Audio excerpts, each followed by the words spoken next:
Alive and alert on the north side of the dirt. It is your man G-Real coming at you with another Be Real with G-Real where Edutainment explains it. Issue number 4 of X-Men versus the Avengers. The resolution, the conclusion, the last of 4. You gonna get to see it, and we're gonna talk about it today, and we're gonna get all of that nice and tied up in a lovely little bow. So last time we left you, Magneto had just separated himself from the X-Men who had been fighting with the Soviet super soldiers and the Avengers on this ship, and the dumb super soldiers sank it. So Magneto was making his way back to Singapore where the world court is. These are the people who are going to judge him. Why would he want to go back there? Think Magneto's got one last thing up his sleeve he wants to pull out and show everybody. But before we get all off into what Magneto's got up his sleeve, let's get the legalese out of the way. Comment, like, subscribe, and share the Be Real with D-Real page so that when the material comes out, you get it. If you're digging with a brother shovel and put some dirt in my bucket, comment, like, subscribe, and share because edutainment is what I do.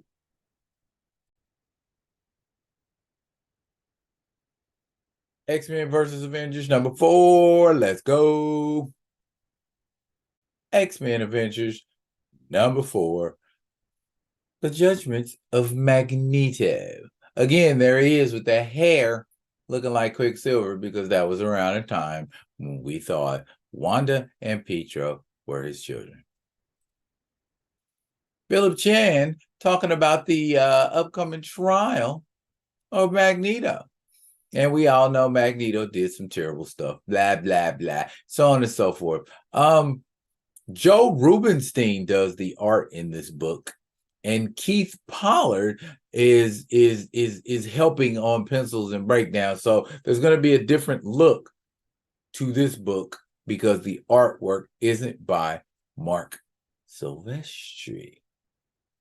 We're recounting events from last issue. We remember all of this. Yeah. Blah, blah, blah. But now this Mr. Ronalds fella is letting folks know that he's part of capturing Magneto with what is this?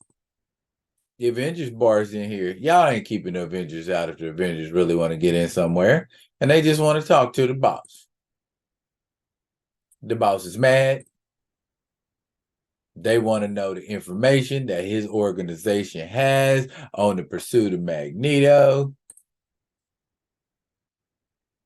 He's one of them uppity folks that don't want to give up the info, like how they know that the asteroid that fell was part of Asteroid M, why the Soviet super soldiers are wrecking everything like big dummies. And the X-Men are being held in protective custody. If the X-Men really don't want to be held, they're not going to be held. But let's just see how this goes. See, Thor told you right there, you fool. They only going to stay held for as long as they want to be held. And there's always these dudes like this. Where's Magneto at? That's none of your business. None of Captain America's business? Oh, damn. You blew your chance, you costume clown.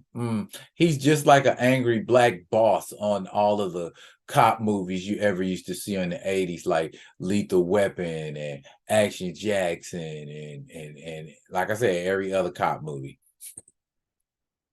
And here we find Magneto walking through Lowtown, Singapore. And he's haunted by his thoughts. And he's got circuitry for something. But what? And somebody sees him. And a tourist sees him. And gives away the fact that he sees him, which makes the other people say, he done messed it up. So we got to go in there and fight Magneto with guns and metal stuff. See, we already know how this is going to turn out, right? Right. The government and their predictable bullets. Why didn't they just give rubber bullets or something else that was non-ferrous? That makes too much sense. See? And he building them up into a big old ball. Is he gonna knock all these men down like bowling balls? I mean, like bowling pins.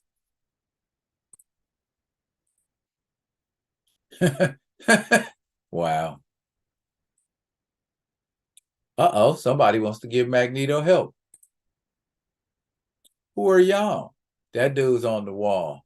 I'm willing to bet him a mutant. Plus, he has a name like Crawler. And she's talking about auras. See, we are mutants like yourself. So you better come on, bro. What you gonna do? He has the ability to make the ground slippery. Okay. So they're like, come on, man, you coming? And he chooses to come. Meanwhile, sometime later, he meets these mutants. And this guy who's known as the Light. Back when they used to draw Asians in a very disrespectful way. I'm not sure though. Is that really? You know what? I ain't gonna get into it because I'm black. They don't believe Magneto is Magneto in that get-up. I guess because he ain't got the helmet. But you know, we've got to have maybe like his name, maybe in bold print. I read too many comic books. And so all hail Magneto. They worship in Magneto. They love Magneto's dirty draws, like most mutants do. And he's like, "What's going on here?" And they're like, "We're here to serve you, and we wanna be here for you, Mr. Magneto." And they want to help him in his war. And Magneto's like, I ain't like that no more, y'all. I ain't like that no more. They sipping tea and having a good old time. And he's talking about, oh, that's ridiculous. Just living with humans. That's like trying to teach a gorilla to fly. Oh, no. Walls breaking open can only mean one thing. The government. And they just shooting folks indiscriminately. Didn't ask no questions or nothing. It's a bunch of mutants. Kill them.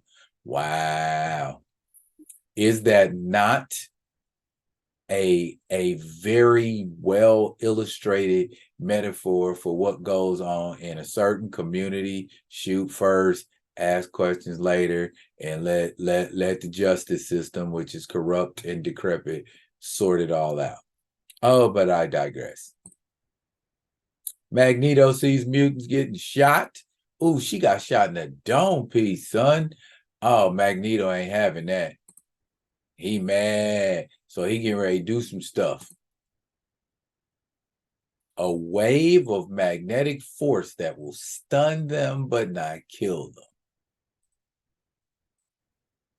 Oh, y'all are so lucky. That is the new, kinder, gentler Magneto. And they got to get away from here before more of those folks arrive. Because all the mutants that were going to serve Magneto, a lot of them got hurt. And he's like, I got something that'll free these people, but do I use it? Criminations. Meanwhile, the X-Men in protective custody are like, bump this. We can go through all of this talking, but eventually the X-Men say, bump this. See? Wolverine makes a hole. Dazzler blinds people from through the hole. Rogue busts out the back. picks the whole truck up, and they out. Told you. Meanwhile, the Avengers is talking about should we or shouldn't we? Do we or don't we? That kind of stuff. You dig? And all of a sudden, you need us. The X-Men have escaped and you're going to rendezvous with Magneto. Blah, blah, blah. See? And you're asking creepy Dr. Druid. Slow down. You ain't got no authority over us. I like how Monica Rambeau said that. I can't believe my ears. Your country and the world is counting on you. Do you think you're going to guilt us into doing this? Captain America, like, I'm going to ignore him. Meanwhile, Magneto is putting together his invention. What is his invention? It's something in the circuitry of his helmet. Liko, the little mutant who can detect other mutants, asks him what is he doing, and he said he's constructing a weapon. Ooh. Perhaps the ultimate weapon. What is it, Mags? And from this moment forward, the world will never be the same again. X-Men, tracking Magneto, picked up the scent. Captain Marvel, tracking the X-Men, picks up them picking up the scent. Now it's like, not again. Rogue seems very concerned about a woman who could travel at the speed of light. And Wolverine, as usual, like, we'll fight you. The answer is, we'll fight you. And Thor, like, hey, you don't gonna use so many more times to make them Canadian tough guy threats. And the whole time, Cap's thinking, where's Magneto? Pow poof. Magneto appears like the great and powerful Oz. And they can't move. Uh-oh. He said, I want to speak to the X-Men and Captain America. Nobody else. Pow poof, we gone. And here they is. And Cap's like, hey, you ain't had no powers like that before. What's going on? And he said with his magnetic powers, he can completely dominate the minds of anyone he chooses. Basically, it gives him the ability to take away free will, to control, to manipulate. Wow. And he said he never used it before because Charles Xavier was strong enough to block its effects. But in this particular point in comic book history, Charles Xavier is with his royal consort, Lilandra Neramani of the Shi'ar Empire. So he ain't even on Earth. See? Told you so. And now my man, like, we can use this to enslave mankind. And Magneto's like, nah, we ain't doing that. And finally, he asked Captain America what Captain America thinks.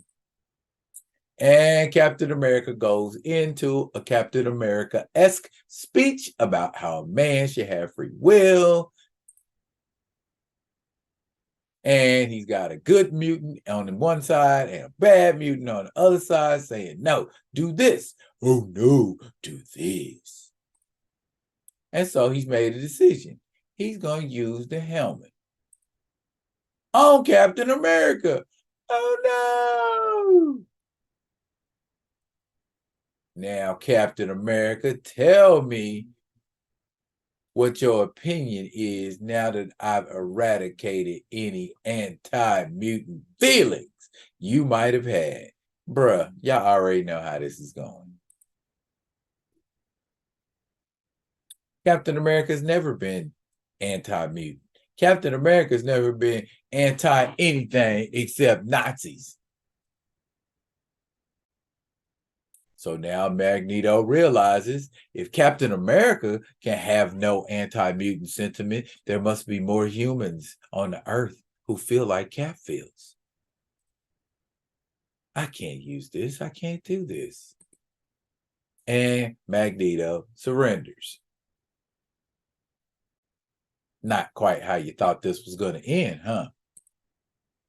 On to the trial, which, oh, that is a very excellent drawing of Ted Koppel. That looks like Ted Koppel. Can you imagine Ted Koppel saying Magneto, the self-styled master of Magneto? That's a terrible Ted Koppel impression. Anyways, those are the three jurors that will be judging Magneto. The French lady, the French guy, the English lady, and the Swiss fellow. So yeah, we know the guy from France. Since they in his territory, he's feeling some kind of way about mutants. Avengers, blah blah blah, on TV.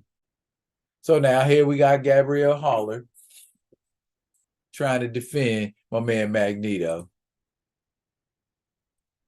Oh, he's his own government. We don't want to hear that bull crap. I'm the dude who was admiral on the sub that he sank.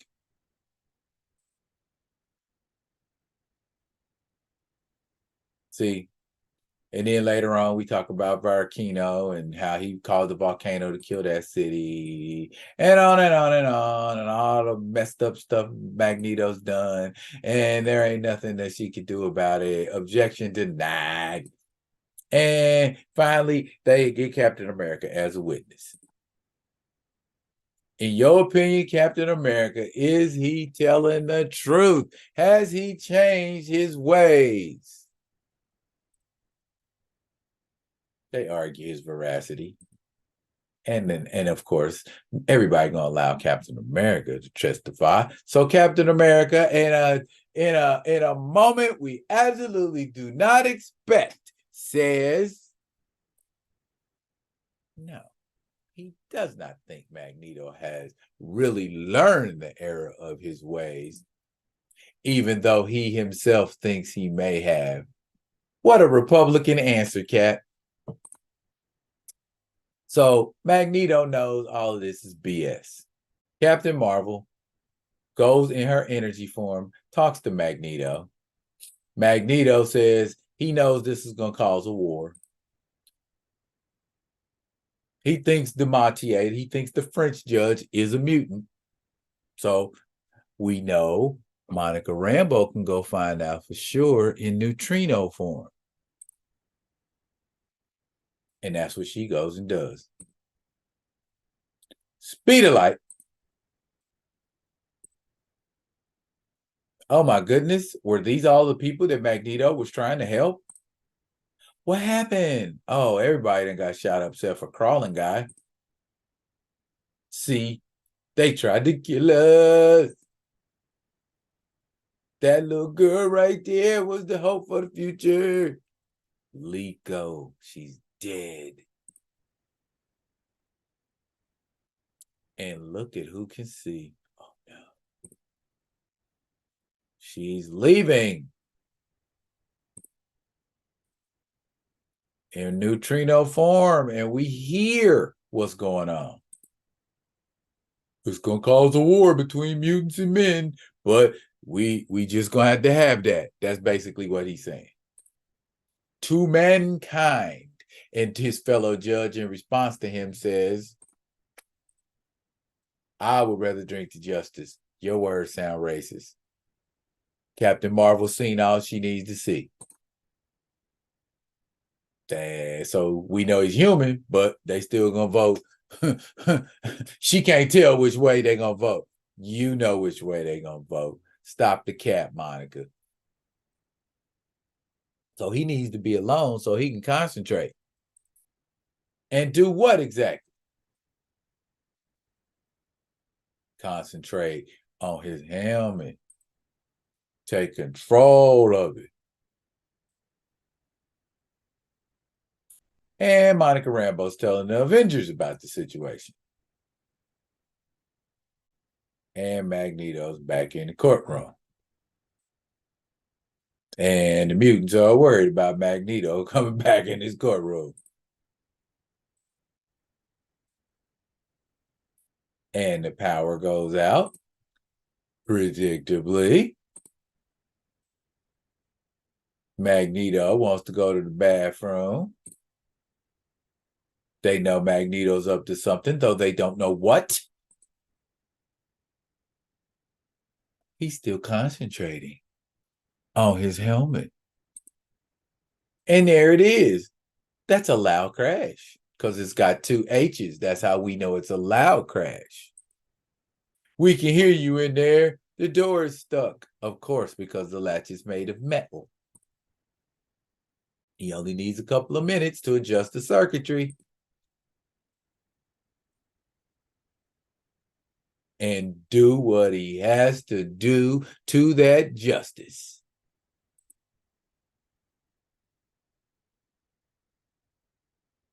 And I am going to get rid of the evidence. Oh, I just been in here with washing my hands with my gloves on. What's y'all problem? Meanwhile, back in the courtroom, they're asking questions. Do they have jurisdiction? Are there acceptable boundaries of force associated with conventional warfare? Yes.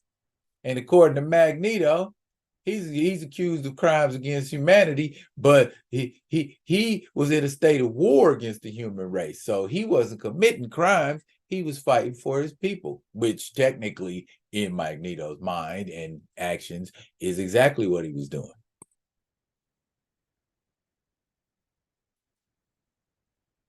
And the courtroom must be accorded the same rights and privileges as any other warring state.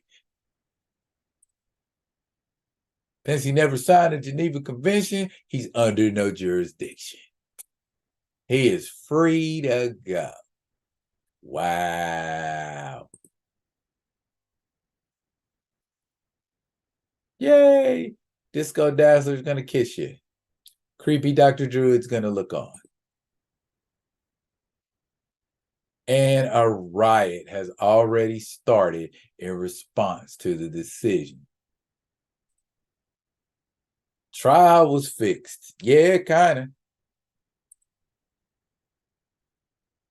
And this story ends not on a high note, but on a note of self-examination.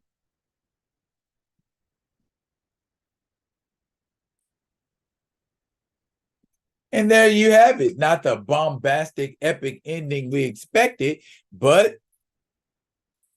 insightful nonetheless. I enjoyed that story originally when I read it back in 87 when I was in the military. I think I was on a Western Pacific deployment. Bought those books in the PX. So it was a really, really nice way to while the hours over the course of 6 months. Yeah, recommended reading. Just for YOU. That's it for now, but fret not, y'all. I will be coming at you with another one of them other ones. And until I do, y'all be good and be good to each other.